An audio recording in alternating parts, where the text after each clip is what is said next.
How's it going, YouTube? Please like this video and subscribe to the channel if you haven't already. We're recapping another wild weekend of action. Up next.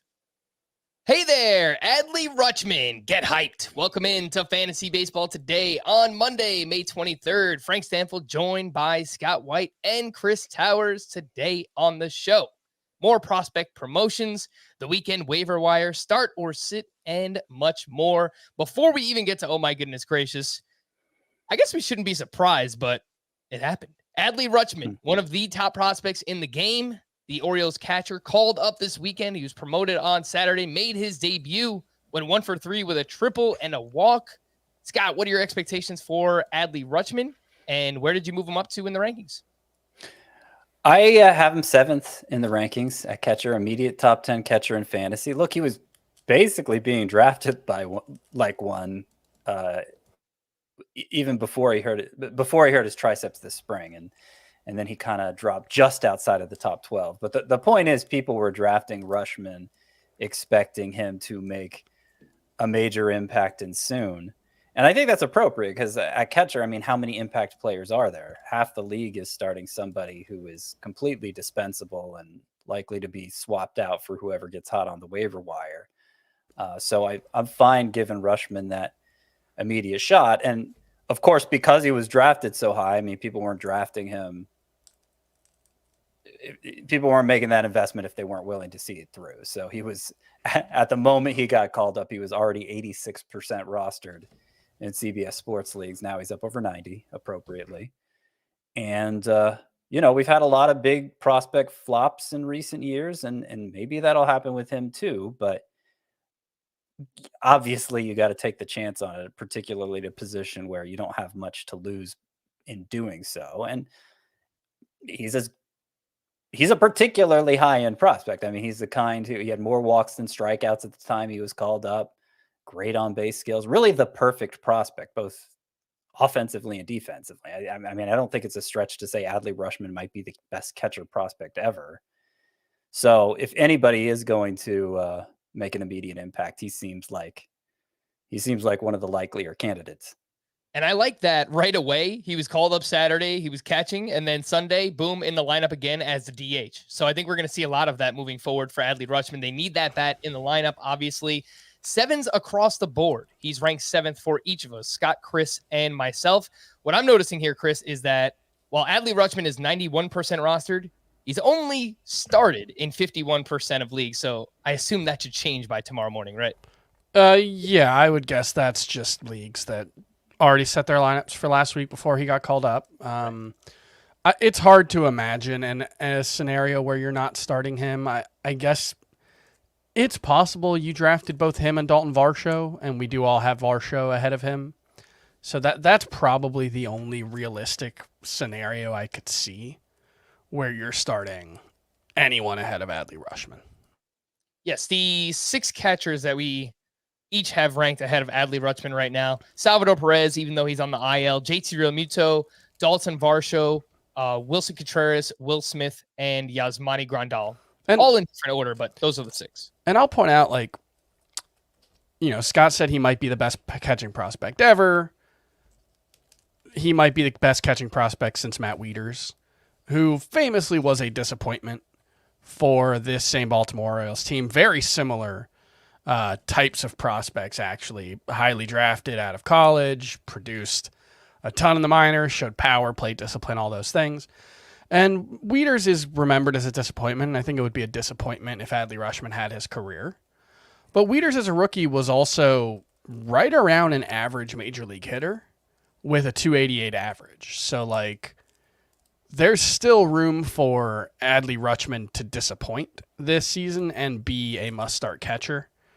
And my expectation is not that he's immediately a superstar. My expectation is that there's going to be some struggles, but at catcher, the bar is so low that, Jared Kelenic probably wouldn't be a must-start catcher, before he got sent down, but Joe Adell would have been. So, I guess there's that. Yeah, it does. It doesn't take much. It doesn't take much. That's a good point. I can't, we all have Rutschman 7th. for him to slide outside of my top 10, it probably means he was so bad he got sent down. Yeah. You know? Yep. Like I could see sliding, like I could see him struggling to the point, or maybe Mitch Garver out Alejandro Kirk heat up that he ends up dropping behind them. But he's going to be, chances are he's going to be your starting catcher the rest of the season. All right, let's move over to a pitching prospect who got recalled by the Pittsburgh Pirates. Roansy Contreras, 20% rostered over on CBS. He gets called up on Sunday, and he was getting stretched out in the minors. His most recent start, he went more than 5 innings down at AAA. Scott, do you think Roansy Contreras is a must-add? Only 20% rostered right now. He's an exciting add. I mean, a starting pitcher for the Pirates without much of a track record. I don't know that I could go as far as must. But if you were holding out hope for Spencer Strider making an impact in fantasy, it doesn't look like that's going to happen anytime soon because he's having to play more of a setup role now. But I think Roansy Contreras, he has similar potential, similar strikeout ability. I mean, he has a fuller arsenal than Strider, that's for sure. He's got 2 breaking balls with tons of spin on both, tons of spin on the fastball too. He has weapons for sure. His issues are more durability, command, and also supporting cast is terrible. Yeah, so wins could be hard to come by for Roansy Contreras. Not sure how consistently deep he's going to go into his starts, but I think there's potential for lots of strikeouts. I remember when he was up earlier, Scott, you're right. The spin rates on the curve and the slider definitely jumped off the page, and he averaged 97 miles per hour with the fastball. That's Roansy Contreras, 20% rostered. Chris, I'll come to you on Nolan Gorman, who we talked a ton about on Friday's podcast, but he made his debut this weekend. He had 5 hits, including 2 doubles, just 1 strikeout to 2 walks. I thought that was encouraging.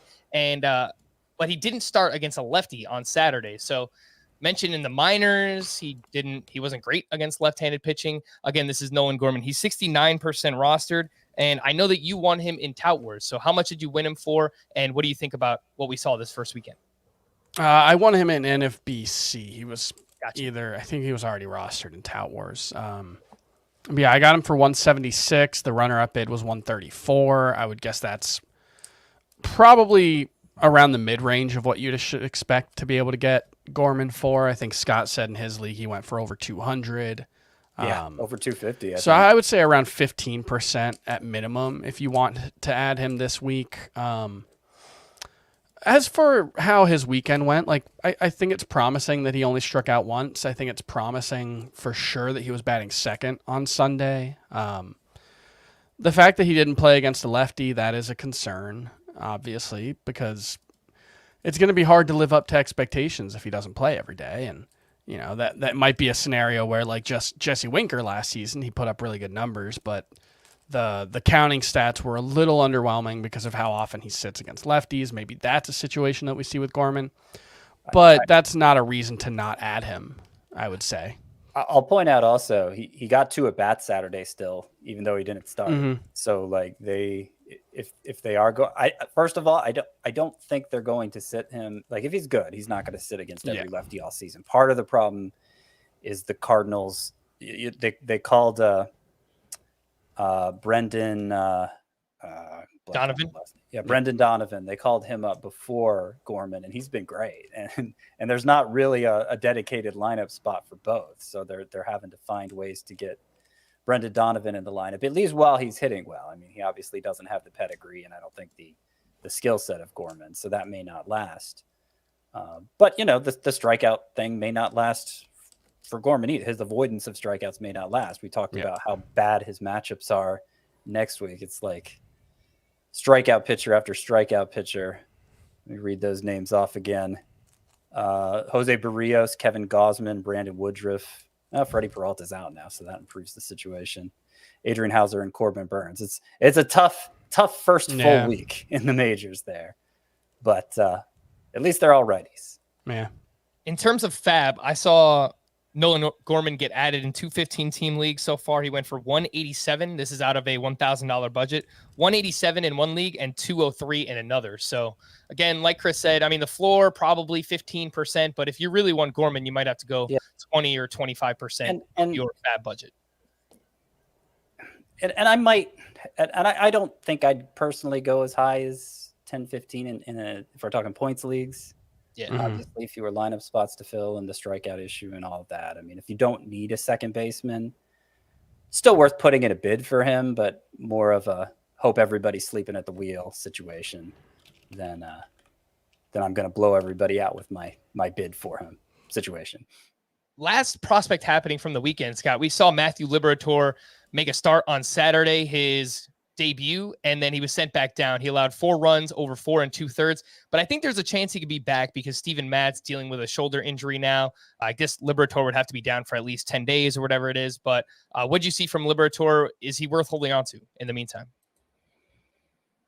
I don't think in the standard size league I'd be that motivated to hold on to him. I was pretty skeptical of that skill set anyway, and it was pretty disastrous first start against the Pirates. So, yeah, I mean, he had a 9% swinging strike rate his last 4 starts in the minors and doesn't have much of a track record of striking out minor league hitters.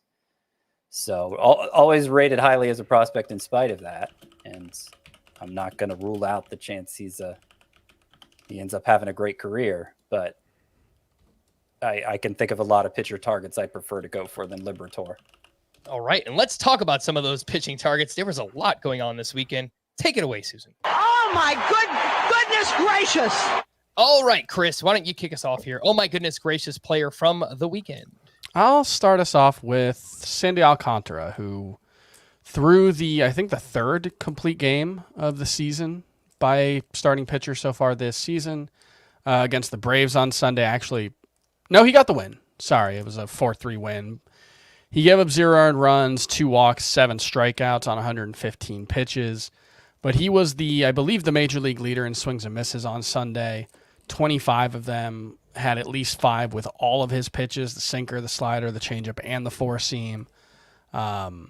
Really impressive start for Sandy Alcantara. I know he hasn't been quite what we hoped for this season so far, but I feel quite good about him moving forward, even if you'd like to see more strikeouts, I suppose. And I'll tell you what, Chris, if those whiffs remain, I think that we're going to see a lot of strikeouts moving forward for Sandy Alcantara for the reasons you mentioned. I mean, to get at least 5 swinging strikes on each of his 4 pitches, I mean, that is just fantastic against a really good Braves lineup too. So I think put that in perspective as well. His changeup, especially, that's one he threw more in the second half last season. That's especially been a very good pitch for him. He had 8 more whiffs on 19 swings today. That's a 42% swing strike or whiff rate. He had a 38% coming into the start with that pitch. So, yeah, very, very good sign. I think you probably missed whatever buy low opportunity there might have been with Alcantara. Actually, his name is Sandy. So, Sandy. Get it right. All right, Scott, you're up. Oh, my goodness gracious from the weekend. Who you got? Yeah, I love that you led into this with pitchers that can be picked up, and Chris and I are both have going with one. At least one of us 3 will have a waiver wire pitcher. I can assure you. I'm going with the last pitcher to pitch this weekend, which tells you how much thought I put into this exercise. I'm going with Michael Kopech, who hit the Yankees over 7 innings. It was his most impressive start of the year, I would say. But what made it so impressive wasn't just that final line. Wasn't that he got 16 swinging strikes on 92 pitches. It was that his velocity was way up. I don't know what got into him. His fastball was up 2.5 miles per hour on average. His slider was up 3.1 miles per hour on average. His velocities were basically what they were when he was a reliever last year. And, part of he's pitched pretty well this year, well enough that nobody's given a thought to dropping him, but it's also been kind of disappointing. He hasn't lived up to our full expectations for him. He's had less than a 10% swinging strike rate, which is really bad. And, the velocity drop, I'm sure, has a lot to do with it. If he can, like I said, I don't know what got into him where he just started rifling it in as like a reliever over these 7 innings. But if he can sustain that, then I think there's a lot more upside to be had here for Kopech. Yeah, I think the White Sox team in general was pretty amped up for this game, and rightfully so after everything that happened with the Yankees this weekend. I mean, Josh Donaldson is, I don't know what's going on there. Very weird thing that happened between him and Tim Anderson. There could be a suspension coming for Josh Donaldson, so keep that in mind. Be on the lookout for that on Monday. But yeah, Kopech was fantastic. And as long as he can keep the walks down too, I mean, that's been an issue for him at times this year when the control gets out of control for Michael Kopech, then that's where he can kind of spiral there. Scott, The one concern I do have, and it was still there in this start, was the slider hasn't really been getting a ton of swinging strikes for Kopech. He got 4 of them on 30 pitches today, so that's like a 13% swinging strike rate. 4 on 14 swings is a 29% whiff rate. That's okay, but for the season, his whiff rate is 15.9% with the slider. That is really bad. That would be pretty mediocre for a fastball. Yeah. So By the way, last season his whiff rate was 36%. Since they've come up for the same pitcher here, I mentioned Michael Kopech's swinging strike rate was less than 10% entering this. They're different denominators. Right. Yeah. So whiff rate is swinging strike per swing. Mhm. Swinging strike rate is swinging strike per pitch.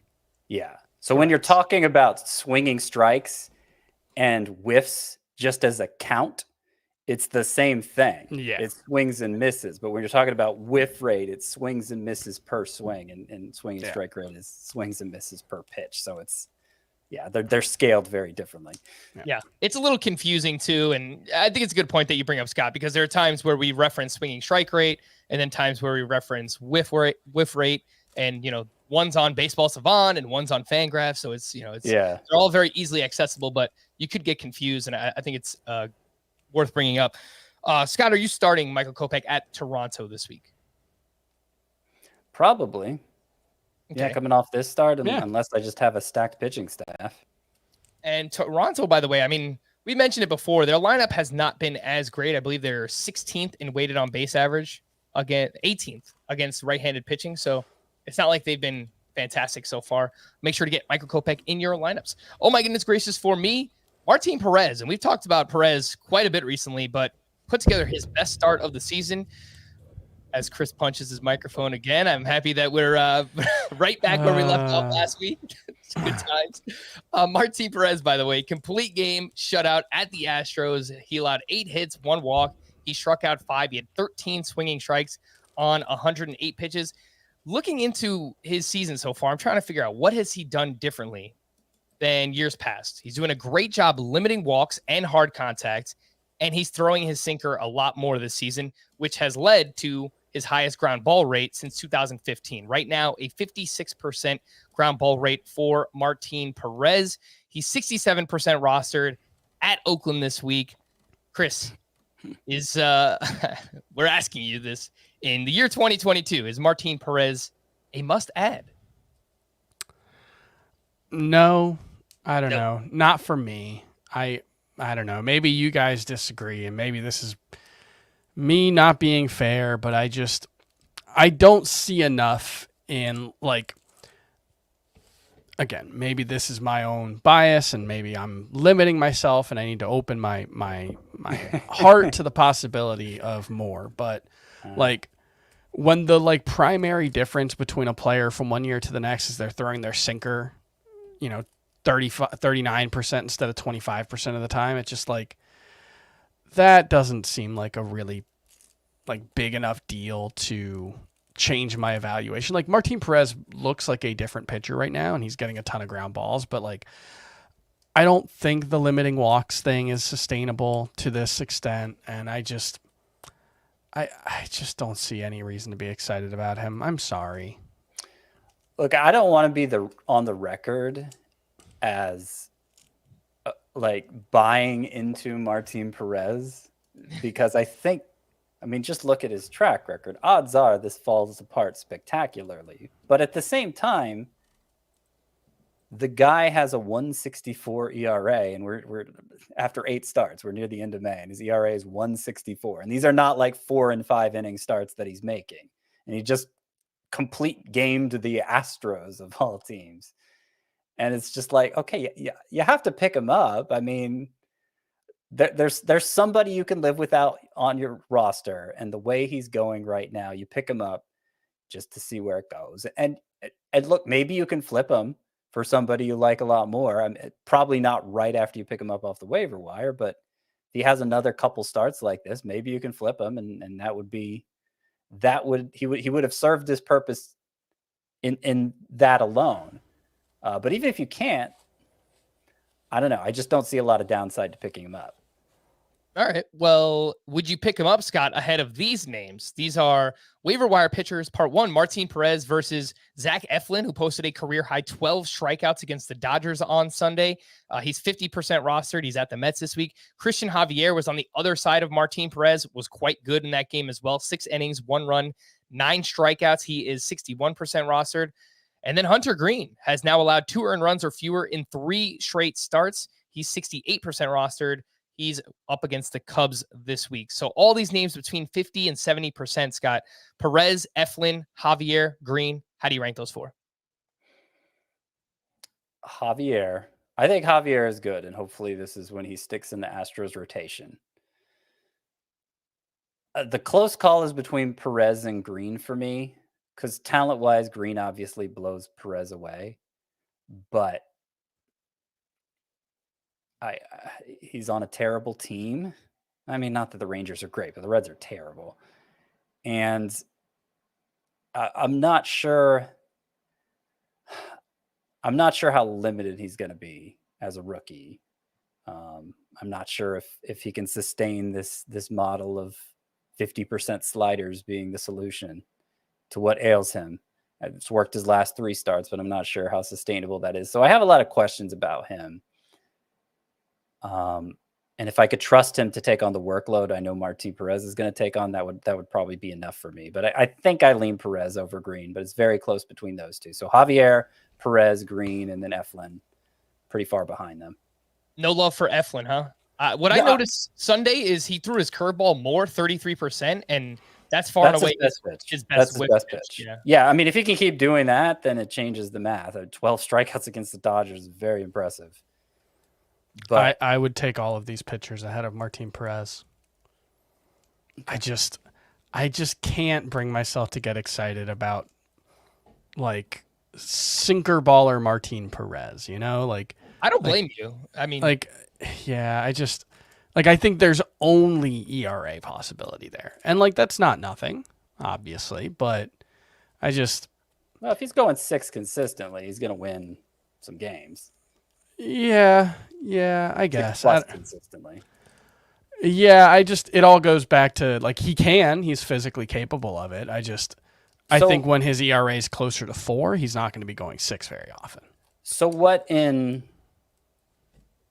Zach Eflin's track record? I mean, obviously if he can keep doing what he did in this start against the Dodgers, but we have no reason to believe he can based on 1 start. It's not that I'm super excited about Zach Eflin on his own merits. It's mostly just that, like, he's been better than Perez the last 2 or 3 years. But neither of them have been worth rostering. Right, but I'll take the guy who's got a little more strikeout upside. Okay. You know? Yep. Well, there's actually a bunch of other starting pitchers as well, so let's just kind of talk about all of them. Waiver wire pitchers part 2 here. These are less than 50% rostered. Michael Lorenzen, back-to-back quality starts. Bailey Ober made his return on Sunday. He was solid, 5 innings, 1 run ball, 4 strikeouts at the Royals. Brady Singer was on the other side of that game. He threw 7 shutout innings with 3 strikeouts. And then Johnny Cueto, solid at the Yankees, back-to-back 6 shutout inning starts, quality starts. He's 23% rostered. Chris, how are you ranking this group? Lorenzen, Ober, Singer, Cueto. You left out the relevant details in the Lorenzen back-to-back quality starts part. Was that both came against Oakland? That's right. God, I'm trying to go through their lineup right now. They've got like 2 left-handed batters, maybe 3. And that's been the issue for Lorenzen so far this season, is he just has not been able to get strikeouts on lefties. So I'm just looking, for the season, he has 10 walks to 8 strikeouts and 75 plate appearances against left-handed batters. That's a strikeout rate. That's a strikeout rate about, 11%, which would be pretty mediocre for a swinging strike rate, let alone a strikeout rate. So I remain skeptical. There are things to like. Like his swing strike rates this season have been very healthy. You know, he's got multiple pitches that he can get whiffs with. He's got such an obvious platoon issue that I can't get excited about Michael Lorenzen until he finds a way to fix that. All right. Is there anyone you actually like from this group? Singer. I'm interested in Singer. Anytime a young guy who, was a reasonably well-regarded prospect shows well, I'll be more interested. Like I'm more interested in him than Martin Perez, I think, at this point. Mm-hmm. Singer throwing his changeup so far more this season, and he's predominantly been sinker slider in the past, and it's worked so far. It's a small sample size. Yeah. He's at Minnesota again this week, so not sure Singer you want to.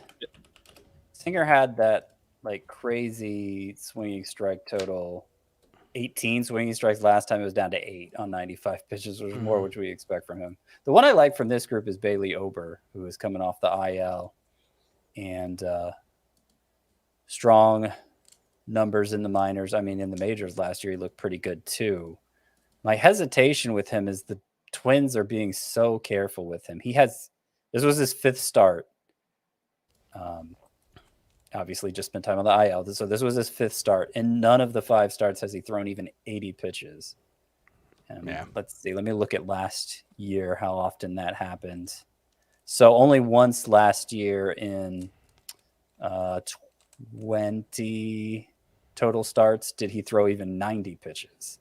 So they're just, and like he's this big guy. He's 6'9". I don't know why. I don't know why they're treating him like he's delicate, but they are. And so that makes me wonder how usable he's going to be. It might be a third time through the order thing. That's what I was thinking. It may be. Yeah. So I was going to say him over Eflin from the previous group, but I'm hedging on that. I mean, I wish I knew if Eflin can plan to do this with his curveball moving forward, because like if he has this in him, that's a very exciting prospect. Like the metrics on the curveball are great. He gets a ton of whiffs with that pitch, and like we've seen a lot of pitchers find success over the past 3 years just by throwing their best pitch more. So like I could see this being a path to success for Eflin, but it seems like the more likely scenario is just he goes back to his normal usage and it's back to a 4 ERA with 7.5 K per 9. So at least in the majors, Bailey Ober has had more of a second time through the order problem. He's got a 672 OPS allowed the first time through the order and a 653 the third time through the order. Second time through the order is 896, which is bad. Not great. Not great there. A few other names that popped up this weekend and just have been solid all around recently. Alex Faedo, Taijuan Walker, Austin Gomber. Zach Thompson has allowed just 1 earned run over his last 3 starts. Justin Steele has 19 strikeouts over his last 2 starts. And Jeffrey Springs has been pretty good for the Tampa Bay Rays, transitioning into a starter role. Scott, any names pop out here for you? Jeffrey Springs, Steele, Thompson, Gomber, Taijuan Walker, Alex Faedo. Well, I like Faedo. Yep. Especially now that it looks like he has a permanent spot in that Tigers rotation, at least for the foreseeable future. The velocity on the slider was down over 2 miles per hour in this start, and that seems like the make or break pitch for him. He didn't get a lot of whiffs. So I don't know what happened there, but hopefully he turns that around next time out, or he's not going to be very usable. The one who I was even prioritizing ahead of him with my waiver wire pickups this weekend, though, was Jeffrey Springs of the Rays, who this 5 2/3 inning start against the Orioles, like that's the first time I really noticed, oh, they're treating this guy like a conventional starter. It's not just an opener situation. Mm-hmm. And so I was forced to take a deeper look at him. His swinging strike rate.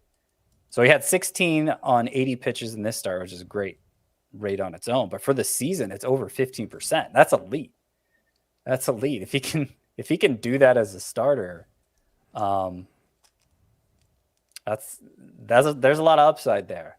And he did have 4 walks against the Orioles in this start, but only 2.3 per 9 on the year. So it's not like that's a that's going to be what holds him back. It's interesting. If the Rays continue to use Springs this way, then I think he has the potential to be an impact pitcher in fantasy. Yeah, I think the key for him, he's got really bad reverse splits.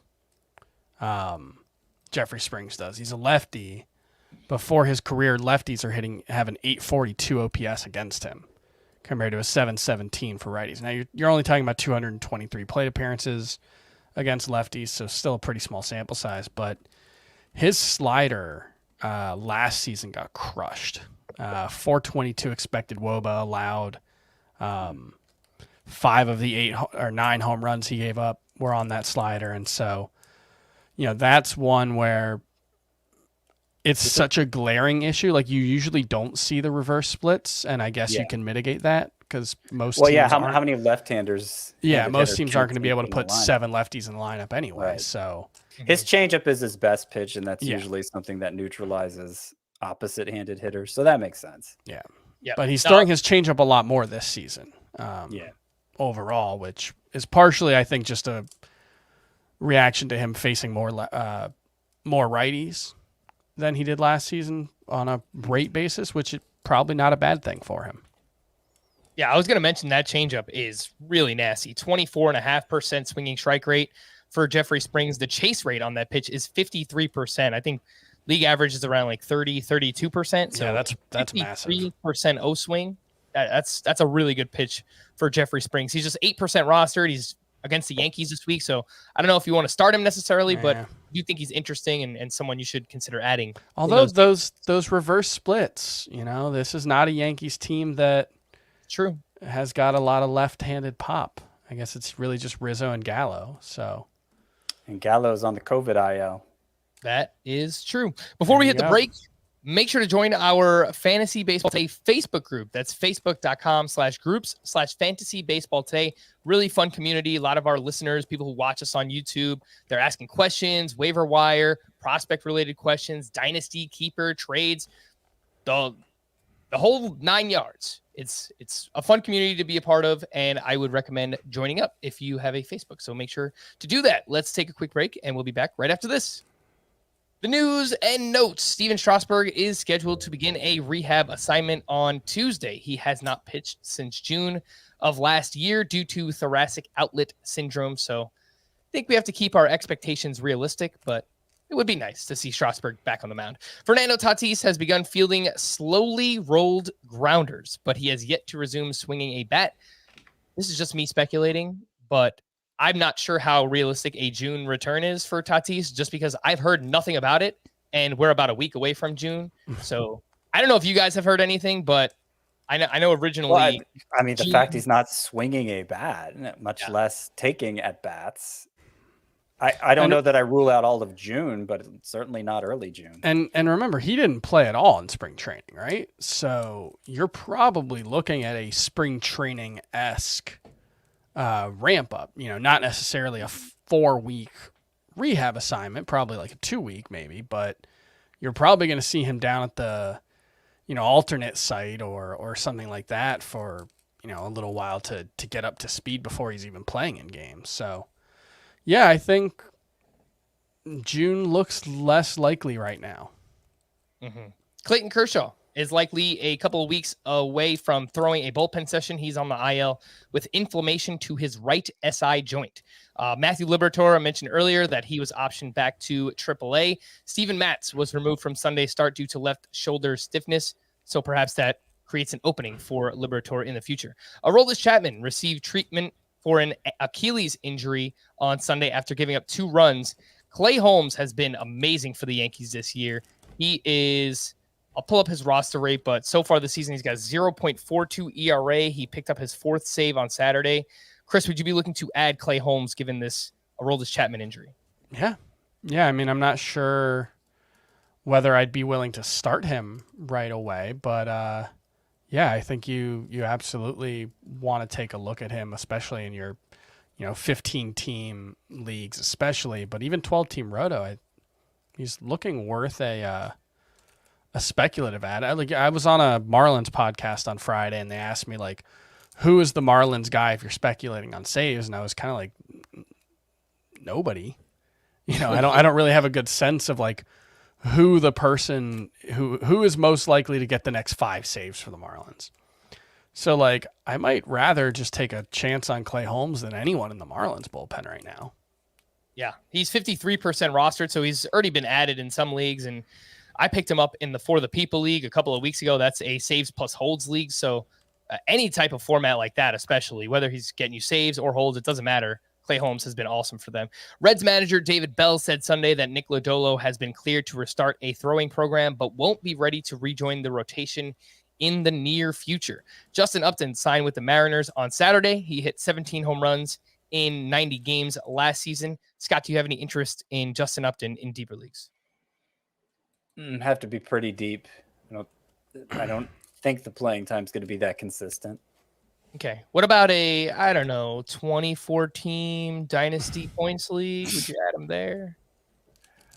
I mean, even that's only 3 outfielders. I was thinking more like an AL only league. All right. I have a soft spot for Justin Upton. I started playing fantasy right around the time when he got called up. So I have his Diamondbacks jersey from back in the day. I love Justin Upton, but I hope he can make an impact this year for the Mariners. Dylan Carlson was out of the lineup Sunday with a tight left hamstring, and he could be bound for the IL. Tarek Skubal was removed Friday after taking a liner off his leg. He does expect to make his next start. Andrew Heaney threw a 30-pitch bullpen session Friday. He's 70% rostered and should be stashed wherever he is available.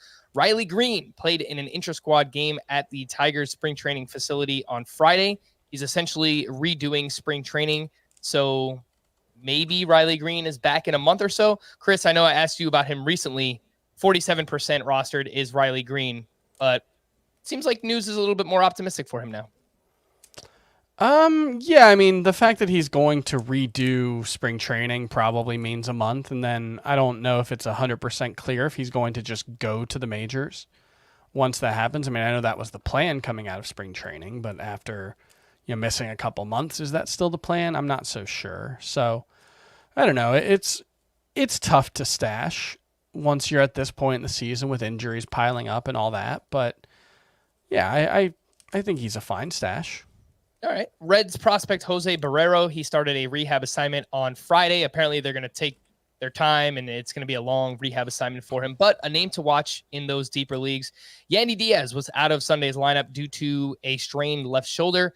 Taylor Trammell was recalled by the Mariners and started in right field on Sunday. 2 Yankees pitchers need Tommy John surgery. Reliever Chad Green. It's a pretty big blow for them. Not as much for fantasy. And prospect Luis Gil. Carter Kieboom also undergoing Tommy John surgery, which means Maikel Franco will remain the Nationals' starting third baseman. Red starter Connor Overton was scratched Sunday with back soreness, and Aaron Ashby will start at some point during the Brewers' upcoming road trip, though the team has yet to announce which game. I believe they announced that even before Freddie Peralta got hurt on Sunday. We'll talk about Peralta in just a little bit, but Scott, it seems like there's a very clear opening for Aaron Ashby now. Yeah. Beyond just we need a 6th starter right now because we're playing a bunch of games in a row. That's the role he's been filling to this point. So it's been hard to get behind him as a fantasy asset. But he's another pitcher who's seen his velocity tick back up to where it was last year. Recently, he had the 8 strikeouts and 4 innings of relief 2 outings ago, and has a lot of upside. So I would say he's right up there with Roansy Contreras, maybe even a little ahead of him in terms of how interested I am in adding him. Okay. Yeah, that was going to be the next question. So you, just for clarity's sake, you would take him over with the Peralta injury? Yeah, I would, because that he may never look back. Like this may be what gets him in the rotation for the rest of his career, because it's not like Adrian Hauser deserves to be a fixture in that rotation. Players who went to the IL this weekend: Max Scherzer officially placed on the IL with that oblique strain. Freddie Peralta, as I mentioned, he left Sunday start with right shoulder tightness. Very unfortunate because he really was coming around recently. And he is headed to the IL, which opens that spot for Aaron Ashby. Andrew Kittredge went to the IL with lower back tightness. I don't know who we're going with when it comes to Tampa Bay. I don't think they know who they're going with. They're probably just going to bounce around like they always do. But Chris is there. one or two names that stand out, like a Brooks Raley, Jason Adam for saves in Tampa Bay? Yeah, Brooks Raley got the first 2 save opportunities without Kittredge, didn't he? Am I making that up? I think he has 3 saves on the season, but Yeah, I think that was with Kittredge still healthy. He just okay. Yeah, I think Raley would be the guy I would go with. His numbers look really good. So Jason Adams do too. Yeah, and he's a right-hander. He worked the 4th inning of today's game. So. That's the problem. Yeah, Jason Adam pitched in the 4th inning of that game. Brooks Raley then pitched the 5th and the 6th. JP Fireison pitched in the 7th. Ryan Thompson came in for the save in the 9th. He gave up 2 runs and takes his 3rd blown save. So I imagine, look, they were mixing it up even with Kittredge there, though he was clearly the top leverage guy. I'm guessing it'll be even more of a mix while he's out. All right. Eduardo Rodriguez went to the IL with a left rib cage sprain. Mike Clevenger with a right tricep strain. So that'll get Mackenzie Gore back in the rotation. He started on Sunday, looked very good. Brandon Belt with right knee inflammation. Joey Gallo and Kyle Higashioka went on the COVID IL. And then Josh Winder landed on the IL with a right shoulder impingement.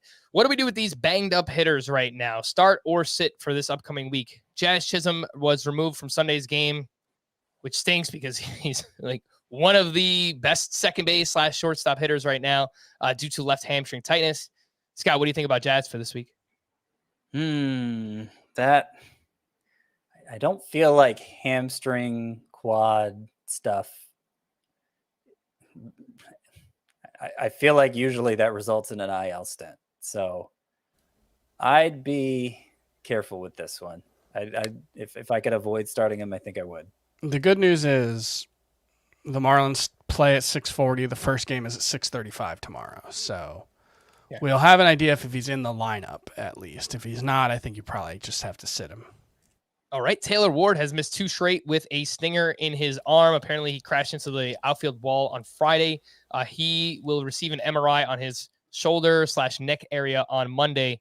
Chris, what do we think about Taylor Ward for this week? I think anytime you get an MRI involved, especially with what's already been a multi-day absence, you probably want to avoid it. But it could come back and he could be fine. I will say he's said, even with the news of this MRI, that he plans to play Tuesday. So hopefully, probably not since it's a West Coast team. But if we don't hear anything new on Monday, I'm probably going to start him. He's been the best player in fantasy, but it could obviously go wrong. Wander Franco has sat out 2 straight games with a right quad injury. Scott, you were just talking about quads and hamstrings. Probably play it safe with Wander. Yeah, probably. I mean, however much you can. It's not easy to find a replacement shortstop. It's even harder to find a catcher, especially if you play in a 2-catcher league. Wilson Contreras is day-to-day with a strained right hamstring. We'll see what happens with him. JD Martinez was scratched Sunday due to back spasms. Frankie Montas exited Saturday's start after being hit in the hand with a line drive. Chris, would you still start Montas against the Texas Rangers this week? I would prefer not to unless I hear something. I mean, it's always so tough because starting pitchers, they don't necessarily have to make a move immediately. But yeah, that's a concern. I'm surprised we haven't heard anything one way or the other about his status, considering this was Saturday. I guess no news is good news, right? I saw that. I think he was playing catch on Sunday, so that should be good. Yeah. Yeah. I have to look into it more, but I think I saw, he was playing catch on Sunday. That's Frankie Montas. So should be good to go, but something to monitor there. Nelson Cruz left Sunday with a sprained left ankle. Ramon Laureano out of the lineup Sunday, receiving treatment for swelling in his hand. So 2 more names to pay attention to there. Waiver wire hitters from the weekend. Scott, did we write Jurickson Profar off too soon? 7 hits, 2 steals this weekend. He's 64% rostered. He's got 7 home games this week, including 3 against the Pirates pitching. Yuck. I don't think we wrote him off too soon. No. I am surprised how long people held on to the idea of Jurickson Profar. Even now he's batting .217. And I don't think any of the hits this weekend, not a single one of those hits this weekend was for extra bases. Okay. What about Patrick Wisdom? Home runs in 3 straight. He's now up to 9 homers for the season. He's 66% rostered. He's got 6 road games this week, including 3 at the. It might even be 4. It's either 3 or 4 at the Reds. So obviously Reds pitching and in that ballpark. A 40% strikeout rate for Patrick Wisdom. He strikes out so much, but he's 98th percentile in barrel rate. So, Chris, I don't think you could do it in a points league, but in a categories league where you need pop, sure. Yeah, I think he's off the radar in points leagues for the most part. Even like in a roto league, like Cole Calhoun's been hitting a bunch of home runs too. I'm not necessarily like I pointedly did not add Cole Calhoun in leagues this week, despite the 5 home run week. And so I feel like I would be a hypocrite if I said that Patrick Wisdom somehow needs to be more rostered than he currently is, which is 66%. Like that sounds pretty high. Yeah, that's true. He's probably as rostered as he needs to be. But I am starting him in the podcast for the People League, which is head-to-head categories, 16 teams. And he probably needs to be somebody's third baseman in that format. Somebody dropped him in my 15-team NFBC main event league. That's a 15-team roto. So I scooped him up for $23 out of a $1,000 budget. So 2%. I mean, you're in constant search of an upgrade when you have somebody like that in your lineup. But like he was on a 40 homer pace last year, and he's doing similar things this year. So you got to take the bad with the good.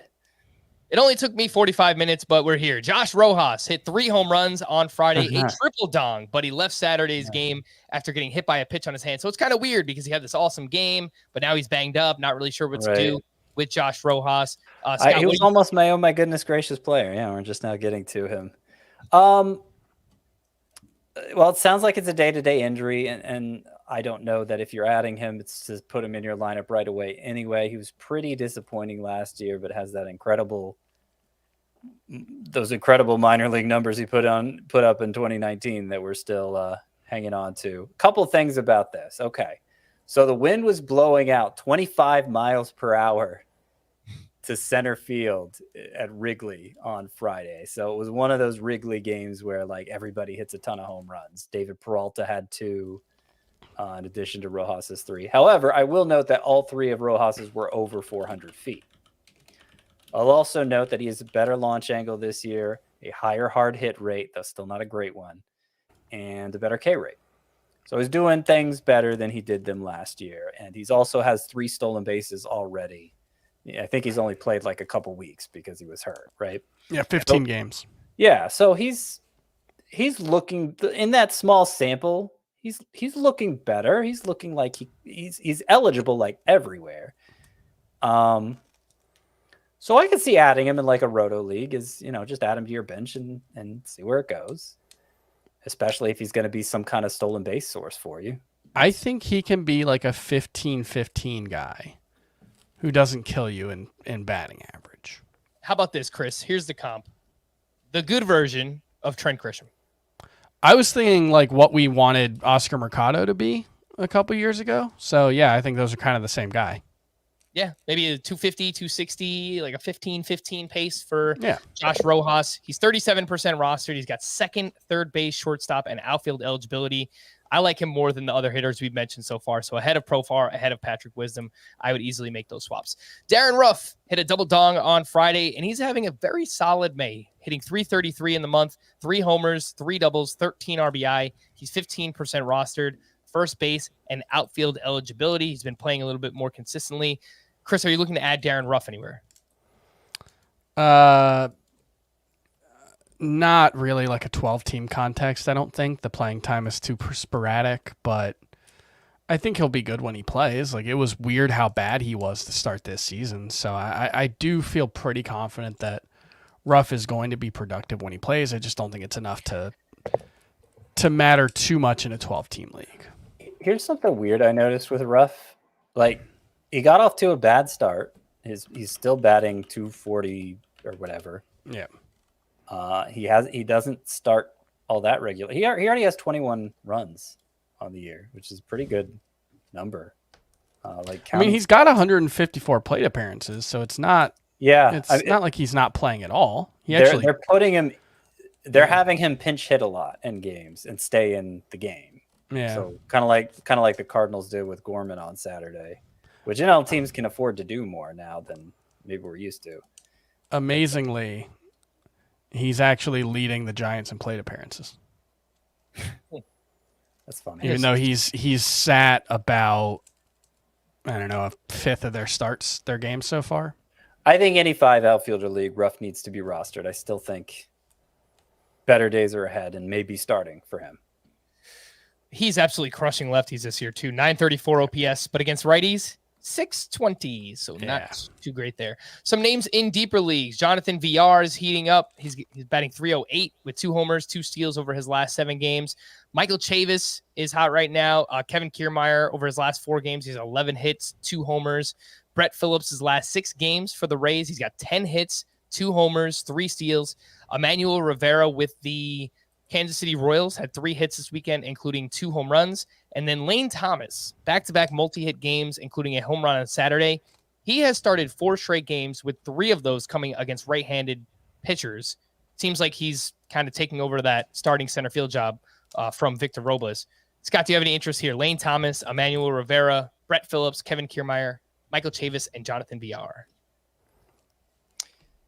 I did put in some of my deeper leagues, some of those 15-team roto leagues, my very, very last waiver claim after all the others failed, Emmanuel Rivera. I did put in a few claims for him. He's third baseman, showed good power so far. Not a great on-base guy, but has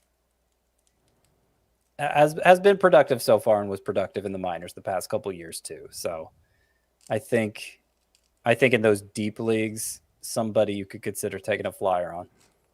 All right, let's check in on some of these polarizing starting pitchers. Robbie Ray this weekend, 8+ strikeouts in 3 straight games. This time he did it at Boston. He gave up 4 runs over 6 innings. He did have those 8 strikeouts, 17 swinging strikes for Robbie Ray. And then Shane Bieber posted his first double-digit strikeout start of the season. He was up against the Tigers on Sunday. He gave up 3 runs. 2 of those were earned. He had 10 strikeouts, 24 swinging strikes. Chris, what did you see from these 2, Robbie Ray and Shane Bieber? Yeah, Bieber, it was a ton of swinging strikes. I think it was, 23, 24? Yeah, season high for him. 11 of them came on the slider. I think 7 of them on the fastball. The fastball being effective was really surprising because the velocity was still, in the 90 to 91 range. So it wasn't like he fixed that issue. It wasn't like he was spinning the ball a ton like he has in the past. His spin rate was actually down from his season average. So that was weird, and I'm inclined to just chalk that specific part of it, the fastball being effective, to just this is a crummy Tigers lineup. But, I think it's a reminder that we can get kind of doom and gloomy about someone like Shane Bieber when things aren't going well. We can talk about all the ways that things can go wrong, but he's still I don't think he's going to be Zach Plesac. I think he's still going to be an effective pitcher. There's a reason he's still in my top 20, even though I've been concerned.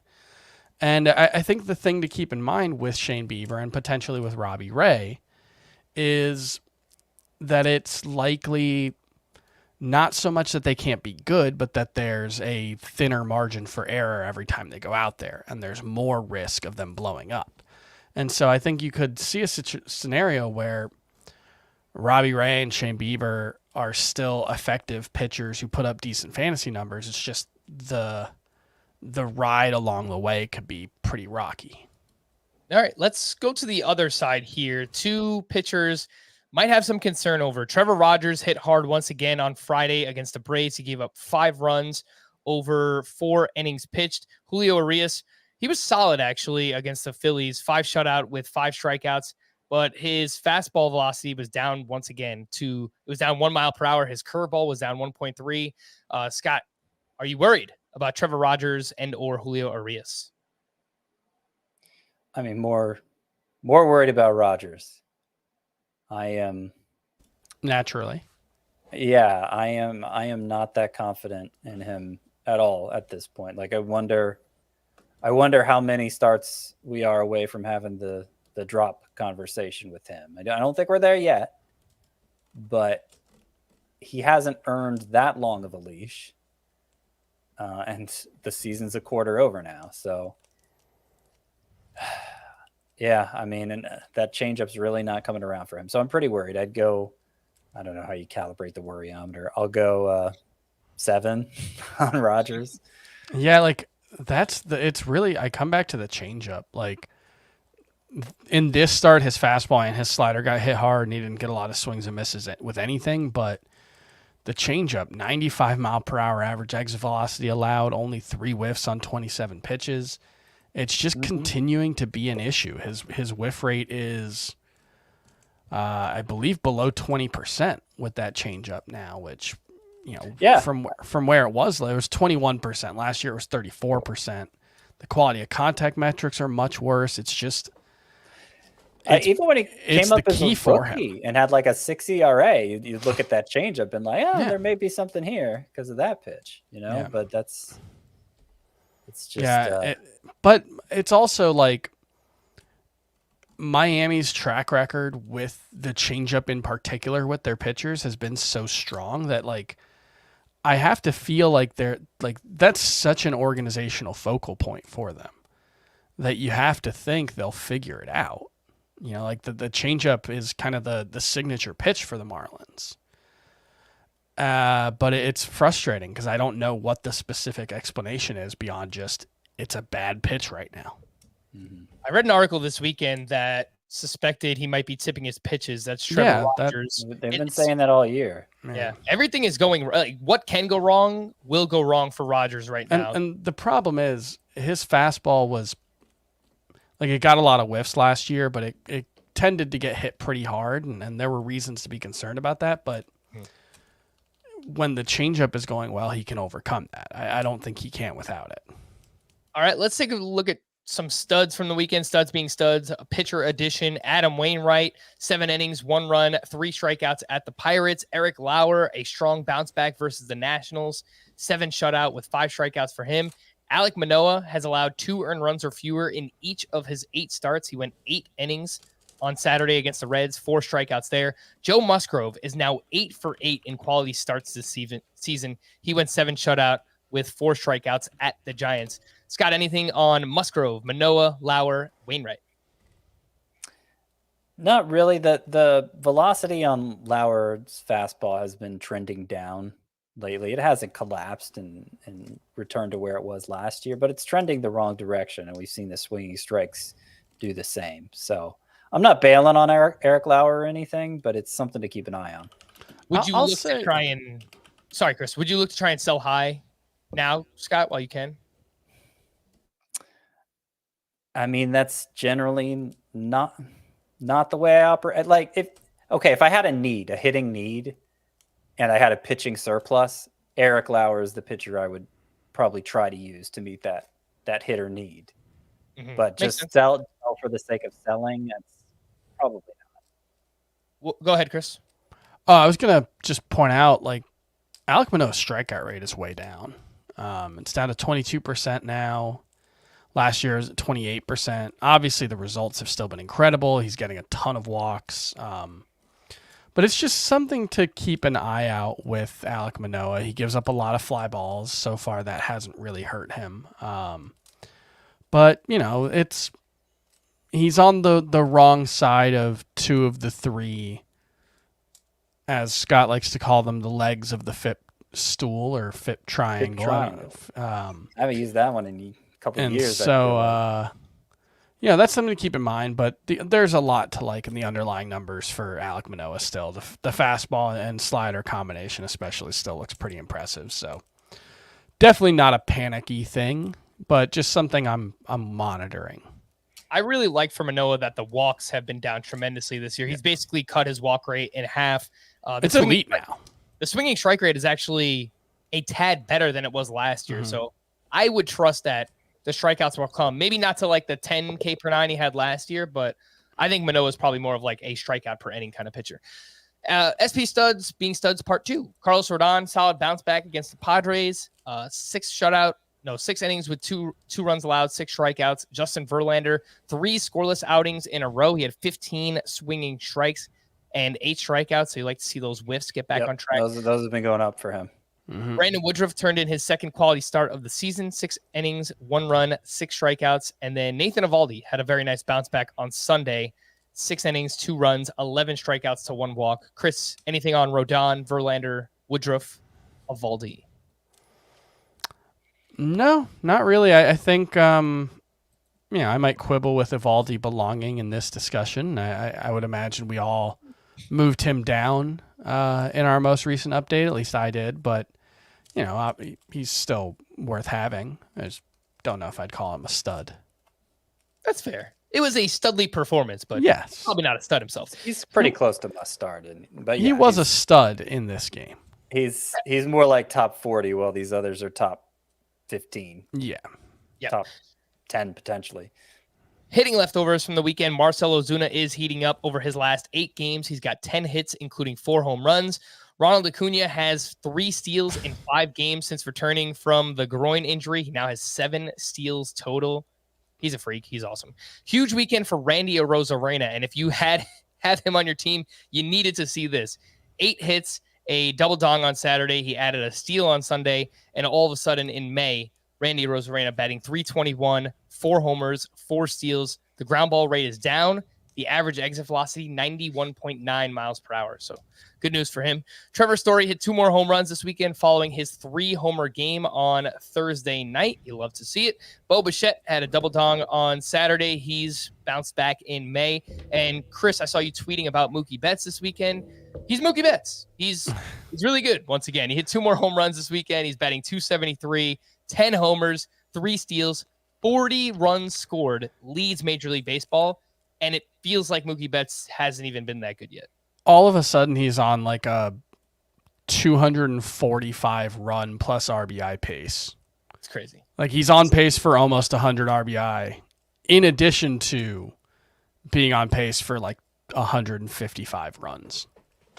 It's a pretty good start for a guy having a bad start. Yeah.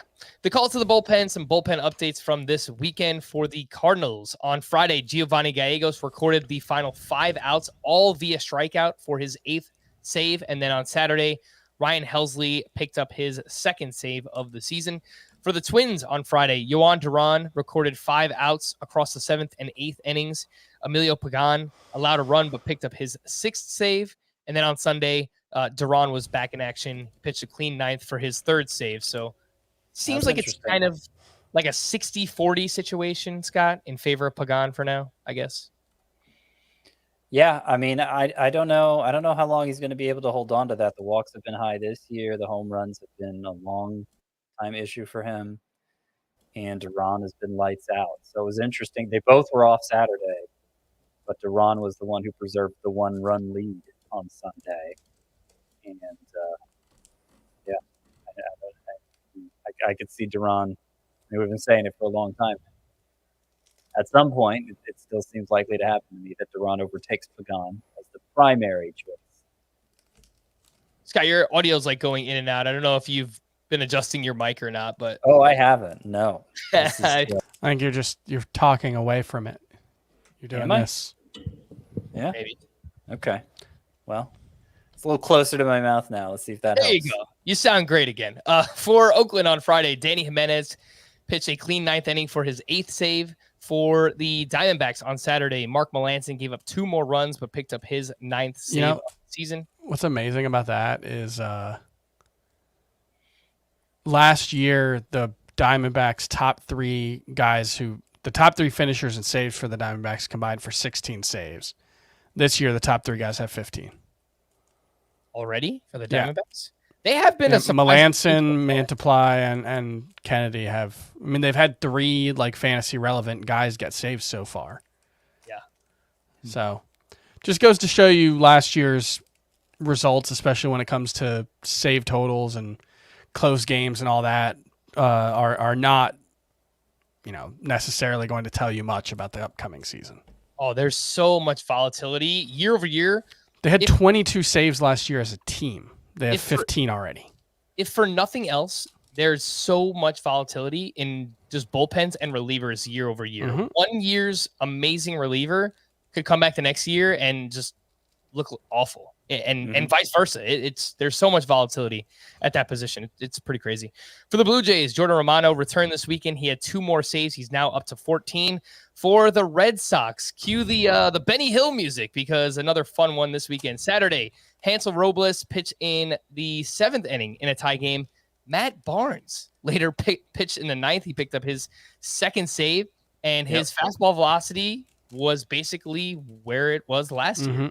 I'm hopeful for Barnes. It's who Alex Cora's wanted in the role all along. And we've been a few outings in a row now with the velocity back up. They haven't all been clean innings.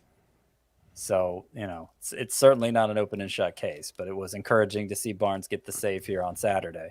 And this is a scenario where someone can take it and run. And, presumably Barnes will get that opportunity. Barnes is 29% rostered. I was putting a few bids in on him in those deeper roto leagues this weekend. Hansel Robles then returned on Sunday, and he was in for the save, and he gave up a game-tying solo home run. So maybe the next time out, we'll see Barnes at it once again. For the Reds on Sunday, Alexis Diaz pitched in the 7th and 8th innings. He was perfect with 3 strikeouts.